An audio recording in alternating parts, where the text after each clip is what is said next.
So today we're going to be making a tri-tip or several tri-tips on the grill.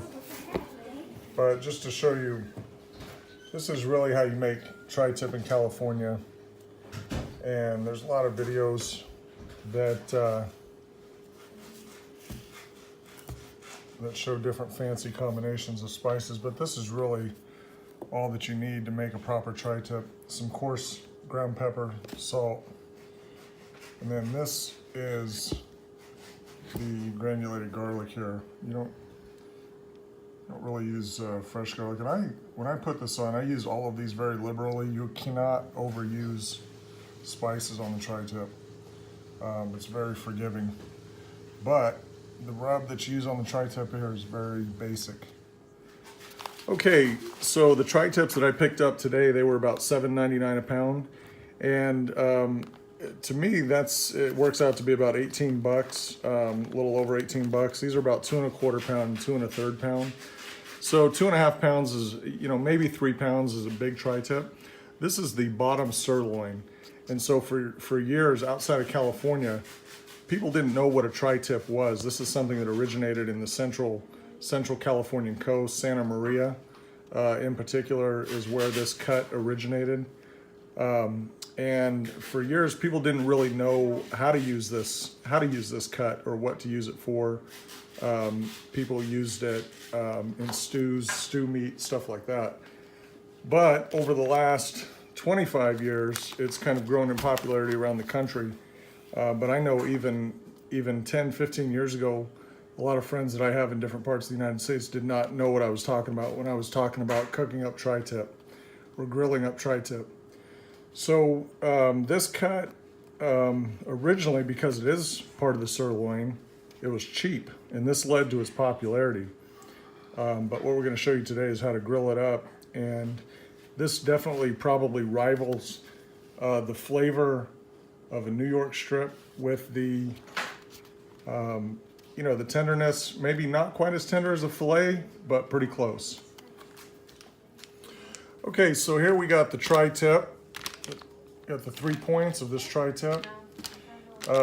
This is the typical shape of how they cut the tri-tip. Again, this is just a, it's the bottom sirloin, otherwise known as the bottom sirloin among butchers. So the one thing that's interesting about the tri-tip, and you got to understand this, and if you don't understand this, you will not. The tri-tip, you're not going to be able to enjoy this properly. But there's a lot of discussion, if you can come in a little close, Grace, on the grain. So the grain of this tri-tip, a mistake that a lot of people make, so this is the length of the tri-tip, runs from this end to here.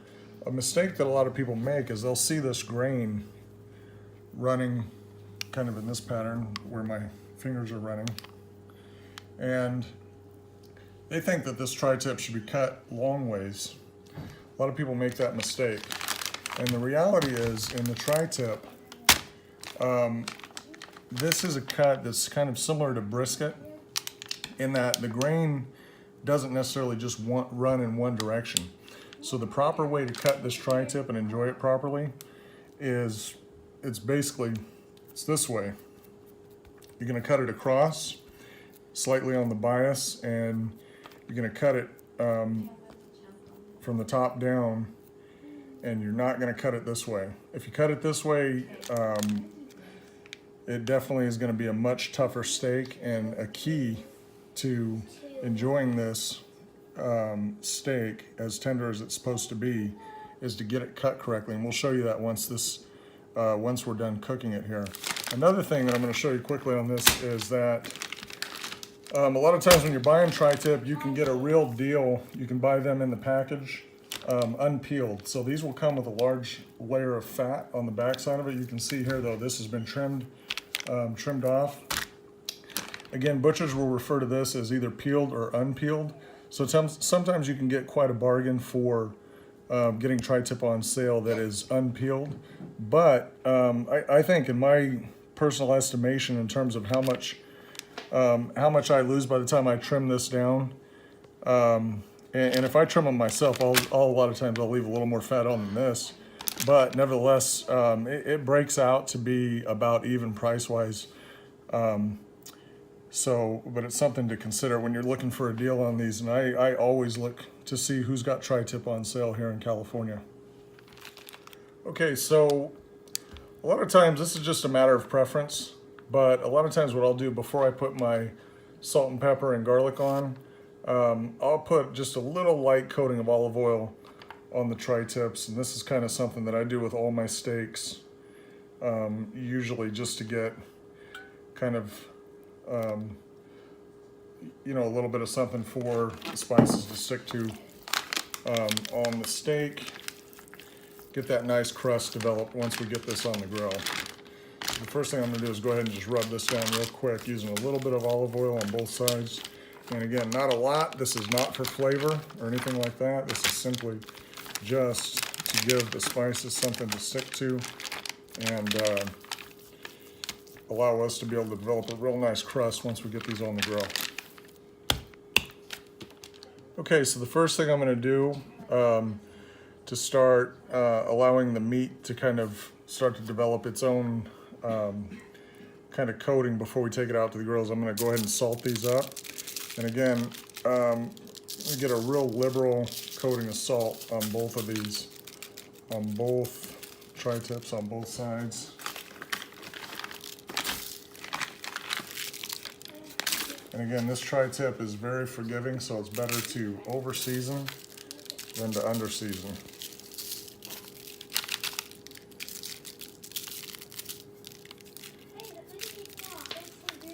Okay, now I'm gonna throw some pepper on here on both sides again, and show you how much pepper I use on mine. There's no measuring of a certain amount. Basically, I want this, when I pat it down like that, it should be enough pepper that it's pretty dry on there.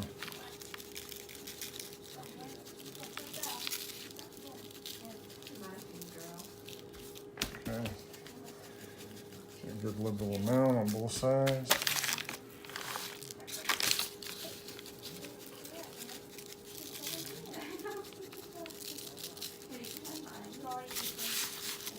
And this is a real coarse grind of pepper, black pepper that we're using here. All right. Okay. And finally, we're gonna go ahead and use, this is Costco brand granulated garlic, which is great for cooking. But again, this is gonna be a good liberal amount. You can see I'm just giving an even coating. Give an even coating to both sides.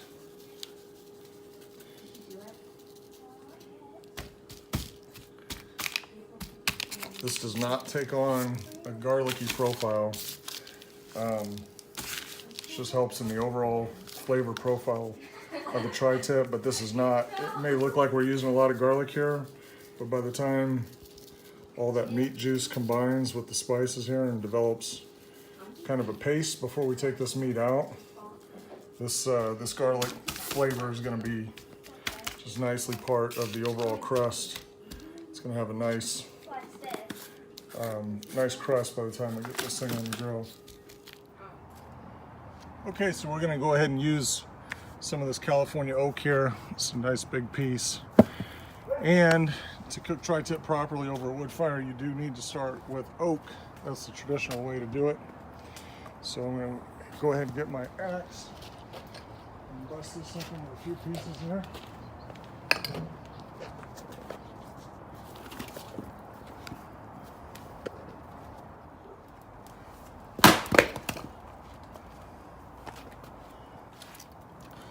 All right, so we're gonna add a little more oak here to the fire and get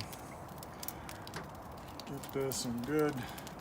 We're gonna build several cooking zones here, but one, we're gonna have definitely utilizing a lot of the high heat in the flames, and then we'll have kind of some medium and lower temperature cooking areas set up on this on this 5-foot grilling space as well.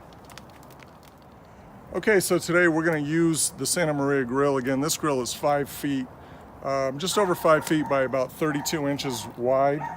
And the cool thing about the Santa Maria grills is that you have the adjustable grate. You can raise this up and down to control your temperature zones. See this here, we'll just crank this on.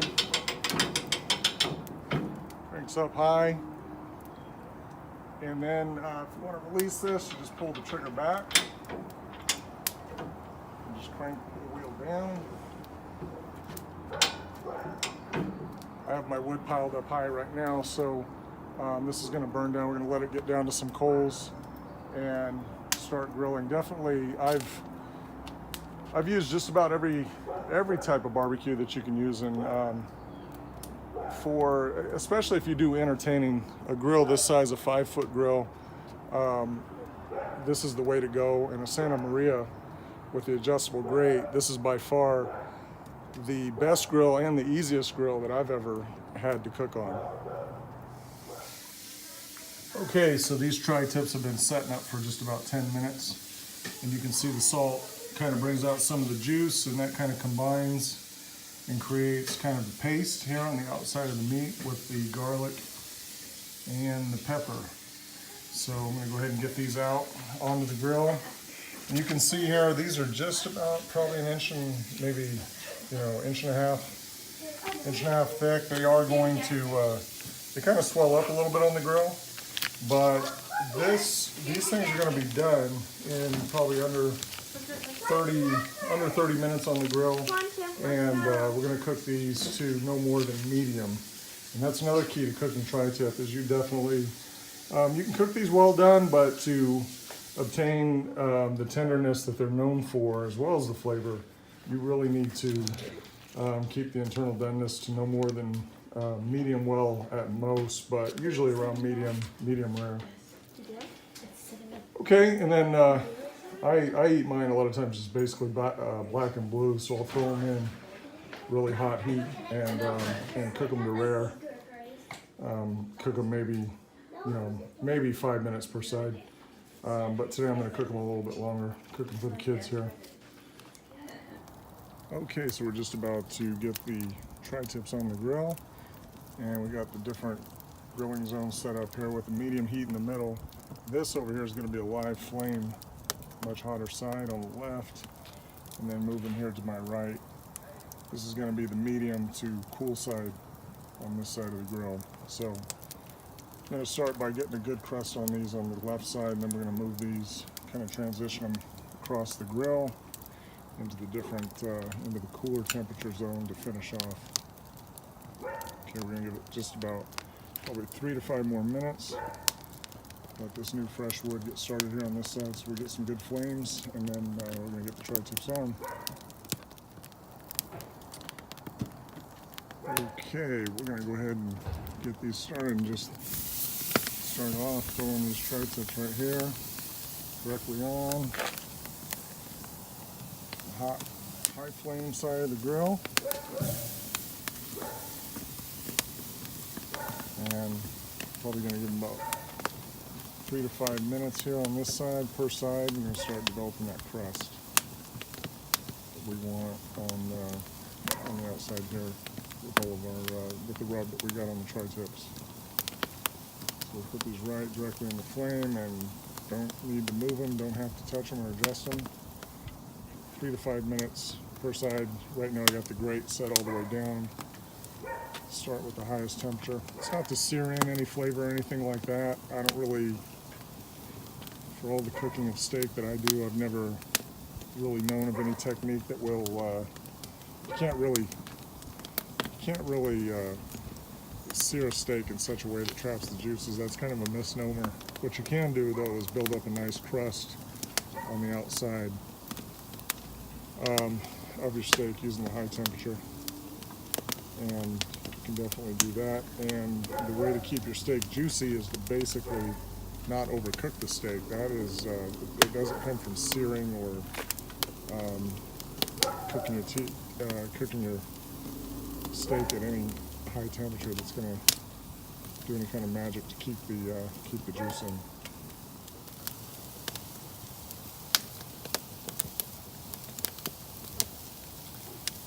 All right, so right now we have these tri-tips are just sitting directly in the flame, and again the goal here is just to basically get a great crust built up on the outside of these tri-tips. We are not going to burn them, but we're going to get a nice Maillard reaction going on the outside.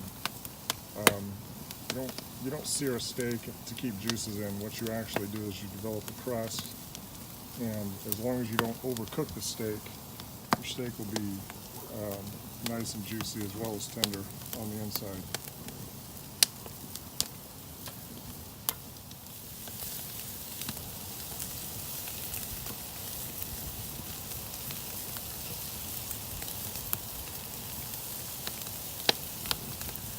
Yeah, once you practice enough, cooking in live fire is great.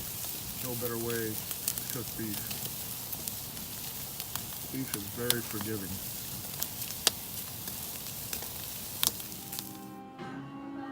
Okay, so the tri-tips were on for just about 30 minutes, and you can see they kind of increased in size here like I talked about. And we do have the nice crust that we developed on those tri-tips by cooking in the direct wood flame. So something else that is very unique to California, goes great with tri-tip, Zinfandel. This is a wine that's unique to California, and also a lot of people know Napa, but Lodi actually produces the best Zinfandel. It's one of the hottest regions of California. Okay, so I got my daughters here today, and they're going to provide some taste testing here for us as we cut into this. And again, as we talked about, we want to cut these tri-tips. The mistake a lot of people make is they cut this way, which the grain in the tri-tip runs in different directions, and the best way to get the best result is to slice it slightly on the bias and across. Okay. All right, girls, so we're gonna go ahead and get started here. I'll give you girls a little piece, and we want this turned out just about medium rare. And you girls love tri-tip, right? You want me to get forks? No, I'll just give you a slice. I'll give you each a piece. You girls tell us what you think.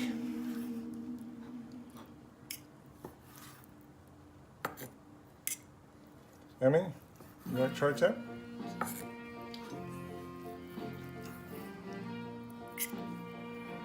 All right, girls, go ahead and just dig in, grab a piece. Tell me what you think. Grab a piece. It's good. What do you It's think? delicious. You don't even need a fork. This is so Emmy, what do you think? really good.